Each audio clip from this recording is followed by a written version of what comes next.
Llevaba ya 2 años saliendo con Mariana y todo parecía perfecto. Una relación estable, cómoda, de esas que te hacen sentir que has encontrado tu sitio en el mundo. Vivíamos momentos tranquilos, predecibles, sin grandes sobresaltos, y yo me sentía afortunado por tenerla a mi lado. Pero poco a poco, casi sin que me diera cuenta, algo empezó a cambiar cuando comencé a pasar más tiempo en su casa. No era la casa en sí, ni la comida que preparaban, ni siquiera el perro que me ladraba cada vez que cruzaba la puerta lo que me inquietaba. El verdadero problema, el centro de todo el caos que se avecinaba, era su madre, Laura. Al principio no le di mayor importancia.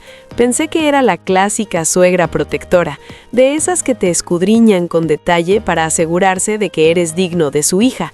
Las miradas de Laura me parecían normales, un poco intensas quizás, pero nada fuera de lo común. Sin embargo, con el tiempo me di cuenta de que no eran miradas críticas ni desconfiadas, eran diferentes, cargadas de una admiración extraña, como si ella viera en mí algo especial que nadie más percibía. Y detrás de esa admiración había algo más, un deseo reprimido, una curiosidad prohibida que me ponía nervioso. Me repetía a mí mismo que estaba imaginando cosas, que era paranoia mía, que no podía ser real, pero pronto los hechos me demostraron que no estaba loco. Una noche, durante una cena en la que estábamos los tres en la mesa, todo cambió. Mariana hablaba con entusiasmo sobre su trabajo, gesticulando y riendo, mientras Laura y yo la escuchábamos. De pronto, a Laura se le cayó el tenedor al suelo, un accidente cualquiera, algo que le pasa a cualquiera, pero la forma en que se agachó para recogerlo no fue inocente en absoluto. Se inclinó más de lo necesario, lentamente, y desde abajo me lanzó una mirada directa, profunda, acompañada de una sonrisa cómplice que no dejaba lugar a dudas. Era una sonrisa cargada de intención, de picardía, sin rastro de inocencia. Sentí un escalofrío que me recorrió toda la espalda. No sabía qué hacer, si devolverle la sonrisa, fingir que no había pasado nada o confrontarla. Opté por ignorarlo, bajando la vista al plato como si nada hubiera ocurrido. A partir de esa noche, cada visita a la casa de Mariana se convirtió en una prueba de resistencia. Laura buscaba cualquier excusa para acercarse a mí. Si yo estaba sentado en el sofá viendo televisión, ella se acomodaba a mi lado, tan cerca que nuestros brazos se rozaban. Me preguntaba sobre mi vida, mis sueños, mis miedos, con una intensidad e interés que Mariana nunca había mostrado. Sus conversaciones eran profundas, personales, y siempre iban acompañadas de contacto físico, un toque ligero en el brazo al enfatizar una palabra, una mano en mi hombro para captar mi atención, un roce aparentemente casual al pasarme algo. Lo más sorprendente era que Mariana no parecía notar nada. Laura era una experta en el disimulo, actuaba con una sutileza tan perfecta que para cualquiera que nos viera desde fuera, solo parecía una suegra afectuosa y cercana. Pero yo sabía la verdad, yo sentía la electricidad en cada roce, veía el deseo en cada mirada prolongada. Un sábado por la tarde, el destino pareció alinearse a favor de Laura. Mariana recibió una llamada urgente del trabajo y tuvo que salir corriendo. «Vuelvo en un par de horas, amor. Quédate aquí con mamá. No te aburras», me dijo con una sonrisa rápida antes de darme un beso y desaparecer por la puerta. Y así me quedé, solo con Laura. El silencio de la casa se volvió pesado, opresivo. Me sentía atrapado, incómodo, pero no quería parecer maleducado marchándome de inmediato. Me senté en el salón, intentando concentrarme en la televisión, pero era imposible. Sentía su presencia en cada esquina, como si el aire estuviera cargado de tensión. Entonces apareció ella. Vino desde la cocina con 2 tazas de café en las manos y se detuvo justo frente a mí. En lugar de tenderme una taza, se quedó allí parada, mirándome fijamente a los ojos. Su mirada era tan intensa que parecía capaz de leer mis pensamientos más ocultos. «No entiendo cómo mi hija no valora lo suficiente a un hombre como tú», dijo con voz baja, casi un susurro. Tragué saliva con dificultad. El corazón me latía desbocado. Sabía que esas palabras cruzaban una línea peligrosa, una frontera que no debíamos traspasar, pero Laura no tenía intención de retroceder.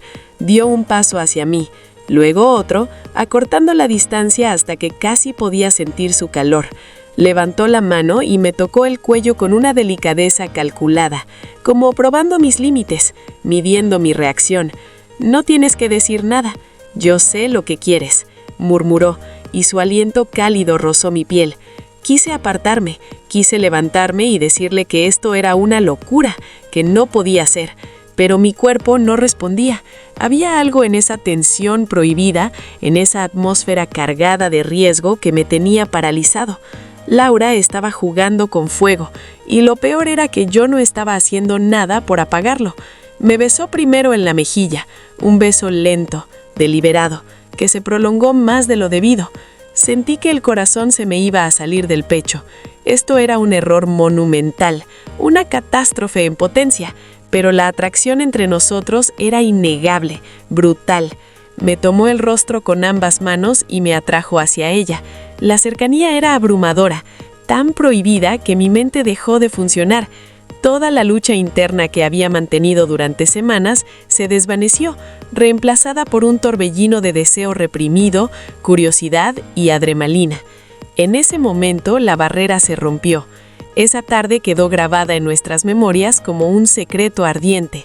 No hablamos del futuro, no hicimos preguntas incómodas, no pensamos en las consecuencias. Simplemente nos dejamos llevar por esa pasión imposible que desafiaba toda lógica y toda moral. Sabíamos que si Mariana lo descubría, todo se derrumbaría. Nuestra relación, la de madre e hija, mi vida entera, sería una herida irreparable que nos destrozaría a los tres. Desde entonces, mi existencia se convirtió en un campo minado. La relación con Laura se transformó en un juego peligroso, adictivo, que no podía parar. Cuando estábamos con Mariana, actuábamos como yerno y suegra respetuosos, pero bastaba que ella se distrajera un segundo para que nuestras miradas se cruzaran cargadas de significado, con promesas silenciosas. Comenzaron los mensajes a altas horas de la noche, frases ambiguas que solo nosotros entendíamos. «Pensando en ti», escribía ella. «¿Estás bien?», respondía yo, sabiendo que la pregunta real era otra completamente distinta. Buscábamos momentos robados, breves encuentros clandestinos, unos minutos a solas en la cocina mientras Mariana estaba en otra habitación, un roce disimulado al pasarnos algo en la mesa, una caricia fugaz cuando nadie miraba. Cada pequeño instante era una inyección de riesgo y excitación. Vivía en un estado de alerta permanente, aterrorizado de que un gesto fuera de lugar, una mirada demasiado prolongada o una sonrisa inoportuna nos delatara. Una parte de mí gritaba que debía parar esta locura, que estaba traicionando a la mujer con la que llevaba 2 años, a la que creía amar, pero otra parte, más oscura, no quería que terminara. Laura me ofrecía una pasión intensa, visceral, que nunca había experimentado. Me hacía sentir deseado de una forma primitiva, casi animal. Con el tiempo noté que Laura ya no disimulaba tanto. En sus ojos, cuando me miraba, veía algo más que puro deseo físico. Veía vulnerabilidad, necesidad profunda, veía amor. La madre de mi novia se había enamorado de mí y yo ya no sabía a quién le pertenecía mi corazón. Estaba dividido, atrapado en un triángulo imposible sin salida visible. Cada noche me torturaba la misma pregunta: ¿hasta cuándo podríamos mantener este secreto? ¿Qué pasaría cuando, inevitablemente, todo explotara y el mundo que habíamos construido con tanto cuidado se hiciera añicos?